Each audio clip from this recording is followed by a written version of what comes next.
who's our KMEA rep, he looked at some of the numbers and we discussed, okay, let's do it incrementally, at least spread out over 6 months here and increase it a little bit. That'll give the residents, consumers a chance to look at their usage, see where they can make modifications, cut back a little bit, and it's not hitting them all in one big. How does that work out? Residents seem to be. Yeah. Okay. As far as, I would have to go speak to the clerks that collect the bills, but so far I've not heard any complaints. Okay. All right. No. As we're talking about all these costs, and you hear about all that and you're thinking it's substantial, how should Falmouth be collecting or generating the revenue to pay for their bills? Obviously through the utilities, it's through the rates increase and those kind of things. So we'll kind of put that to the side because we understand that. But as far as the general fund and things that you want to do, what ways that you may look at doing things different as mayor, or maybe things that you're wanting to address over the next 4 years about taxes and generation of revenue for the city to do projects. Okay. We have to keep in mind that the general fund is tax money. Okay. That's provided by property owners who pay property taxes. General fund covers your police, your fire, and basically some city hall expenses. Okay. Your utilities. Let me ask you a quick question. The maintenance staff that you see out working roads and that kind of stuff is not coming out of the general fund. No, that's out of the utilities. It's all coming out of utilities. Spread out over multiple utilities as they're working in that area. Yes. Okay. Like roads, we get it's tax money that comes from the state to the county, and then we get a percentage of the county. We call it road aid, and we may get, say, $40,000 a year. Well, if you're going to pave any streets, you got to have 4 or 5 years of that money before you can actually do a good amount of paving. So that's why when residents say we haven't seen any roads been paved for 2 or 3 years, it's just simply there's not the funds. And you have to let it build up, sort of like what you did on buying the garbage truck. Sure. Okay. It's like we don't, we just don't get that much. Like I said, we might get 40,000 in a year, but could we pave a lot? Sure, we can go throw down some pavement, but look at our streets; they need to be milled, and it costs just as much to mill as it does to pave. And when we say just as much to mill, we're only talking taking off just enough to replace what you're putting back. Yeah. Okay. So. And we talked about earlier, milling is what we're seeing being done on 27 right now, where they're taking asphalt off, creating the little grooves so that they can come back in there and pave over it again. I've not been up 27. I've avoided it. Smart man right there. I have not seen their operation. I've actually, when they started, if I needed to leave town, I went out through the country. I actually went, turned my truck off, turned Netflix on my phone, sat there and watched a movie while I was waiting for the line. Nope. I would rather drive 10 miles out as to sit there for 30 minutes. Gotcha. Well, I was going to the middle school. Okay. I was stuck. I had to go that way. It's the only way. Yeah. Okay, so do you foresee, we've talked about utility rates increase with the grant process, the loan process is going to have to be looked at, most probable. Will there be any need to generate more revenue in the general fund? Are you looking at grants to help pay for things at the projects? Oh yeah. What are you doing there? No, when you talk about the general fund, again, that's taxes. Are we raising taxes? No. We did take the compensating rate. Okay, the compensating rate is just a multiplier that, based on your current assessments, gives you the same amount of money that you operated with last year. Okay, and our compensating rate went up 4 thousandths of a point.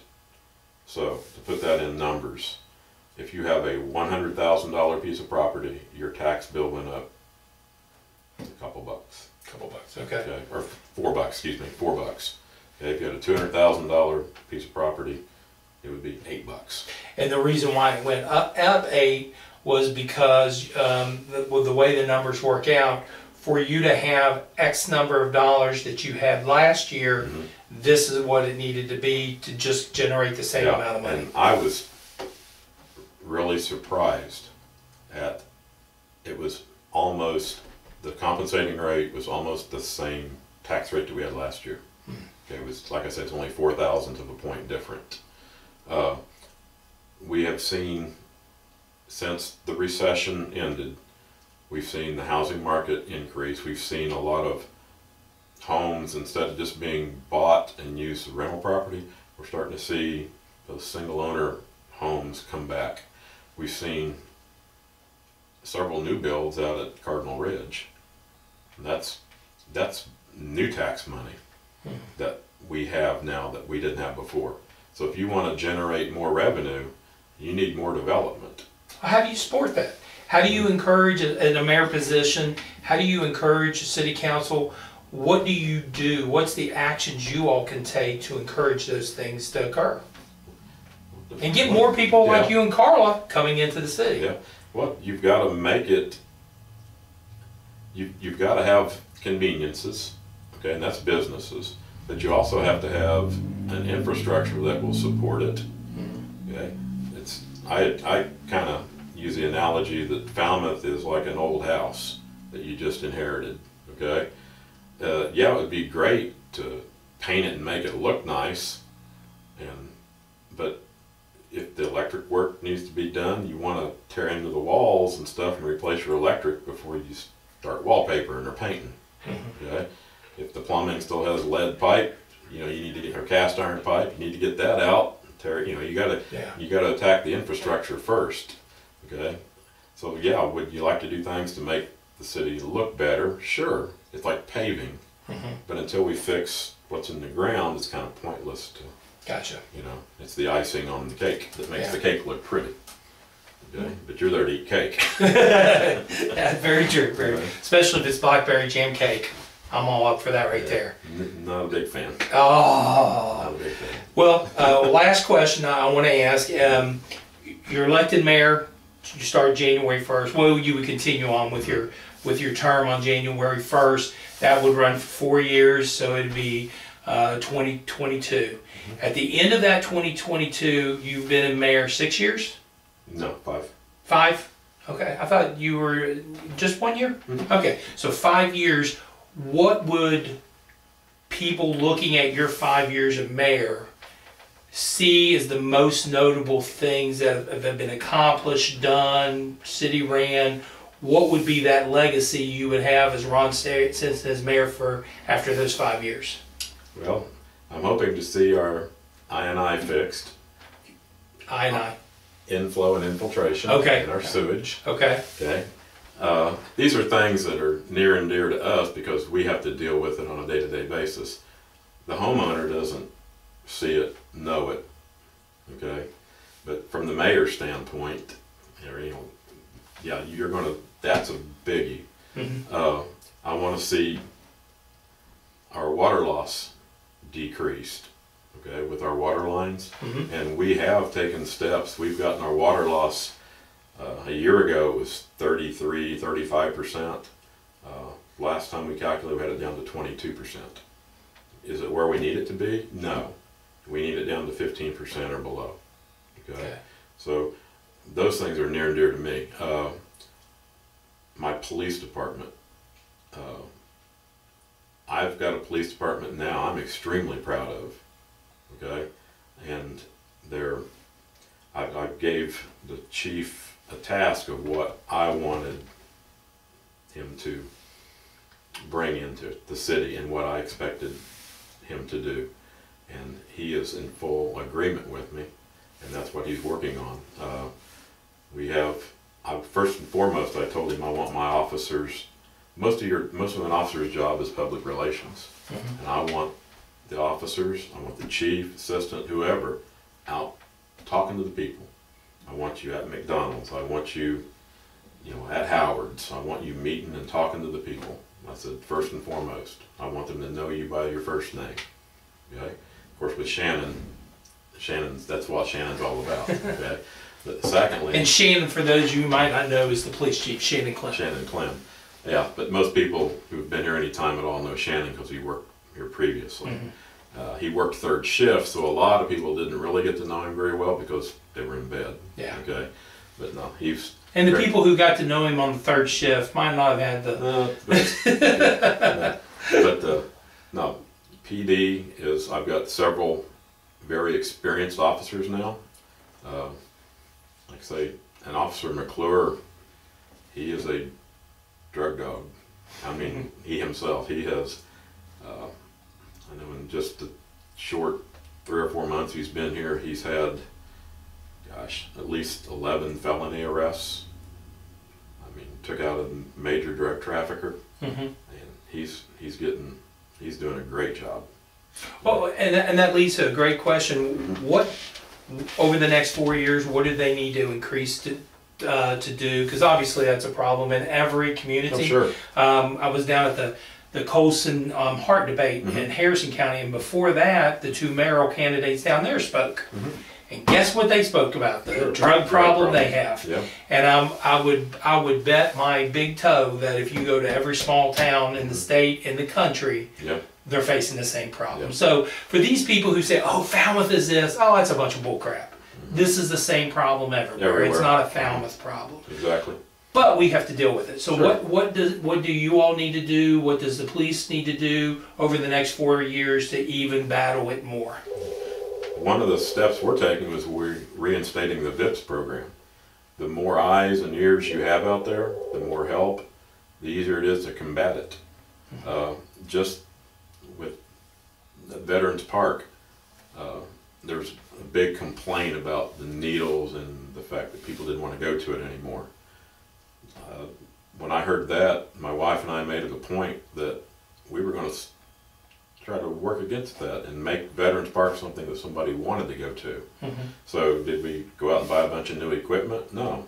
But we did go over every week. Matter of fact, we went over today and cleaned the picnic tables. We go over every week just to clean the picnic tables. I have the code enforcement officer walking the park, and I walk the park. Well, he does it every other day. I go over at least once a week and walk the park, and just to pick up trash and look to see if there's stuff over there that shouldn't be there. And I can tell you, I have not found a needle since May when I first started. Okay? When you first started? Working the park really hard. Were you seeing a lot of needles at that time? The police would get calls, and like I say, that's in May, we made it a point to start going over and cleaning the picnic tables. We started every Wednesday morning, but then because of the lunch program that Tammy Spicer has, we wanted to make sure that the facility was safe and clean for them. Well, then Turner Ridge Church came in on Tuesday evening to start handing out meals. So now we switched it to Tuesdays. Gotcha. And we, like I say, every Tuesday morning this summer, we were over there cleaning and making sure everything was safe and clean for the kids. And that's you and your wife, too? Yeah, me and my wife. Okay.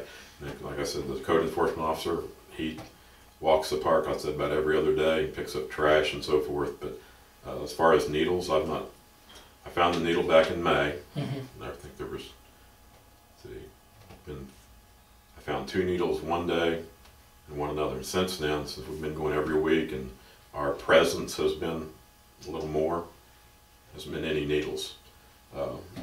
The only needles that have been even remotely close is like out at the edge of the road where they throw them out. Gotcha. Okay, but no, the gentleman that pick up the garbage told us, say, the park's getting used a lot more.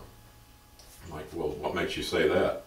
He goes, you can tell by the garbage in the garbage cans. We've got 4 garbage cans over there under the shelter. He goes, a year ago, 2 years ago, we come over to pick the garbage up, there wouldn't be any. He said, now we have to pick up, the garbage is here every week, and sometimes we have to pick it up twice. That's a good problem. People are using it. Yeah, those are good problems. Sure. So, anything else? You talked about the VIPS program, more eyes on the city. Yeah. Anything else that the city needs to do to support the PO? Yeah.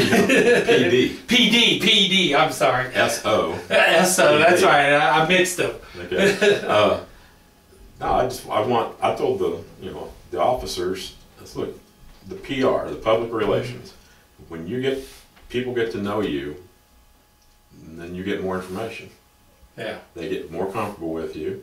They realize that you're just a human being trying to do your job, and we're all trying to fight the same thing here. Okay? And the more they get to know you, the more they give you information, the more we can attack this problem. Okay? Now, is it going to solve the problem? No. Because our guys can arrest 100 people, and within an hour, all 100 people could be right back out on the street before they get their paperwork done. Yeah. Until the court systems decide to do something, we're kind of stuck. The PD can only do so much.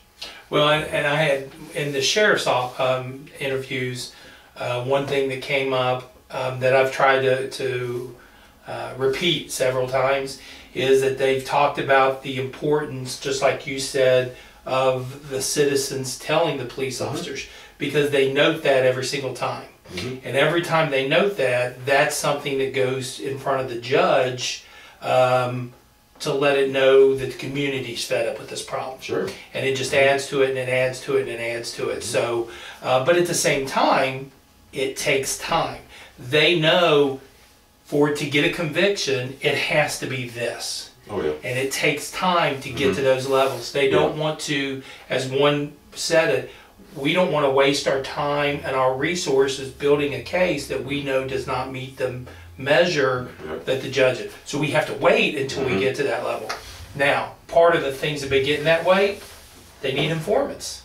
Oh, sure. They need people that will go in, that will buy drugs, because once you do a drug base or drug bust, that informant's burnt. Sure. And you can't use them again. So they need another informant.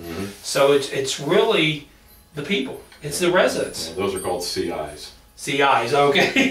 Confidential informants. So we got the SOs, the PDs, the CIs. Yeah. Yeah. No, Officer McClure, when he first came on, I kind of gave him a place to go monitor this particular spot. And within 3 weeks, he was able to nail somebody for trafficking that were coming from Cynthiana. Oh, good. Hey, Scott. So yeah. He I've had a couple conversations with him, and he does. He seems like of course, he's trying. working that third shift. Yeah. When a lot of those folks are out and about. Yeah, that's very true. Anything else? Anything else you want to? Do you have any times coming up in which the people or ways that a resident wants to talk to you about an issue, or somewhere that you'll be that as this campaign season goes on, that voters can come out and discuss issues with you? I pop into McDonald's about every morning for a little bit to have coffee. Matter of fact, we just had coffee with the cops last week there, which was great. I'm an open book, and I tell people I'm easy to find. If I'm not,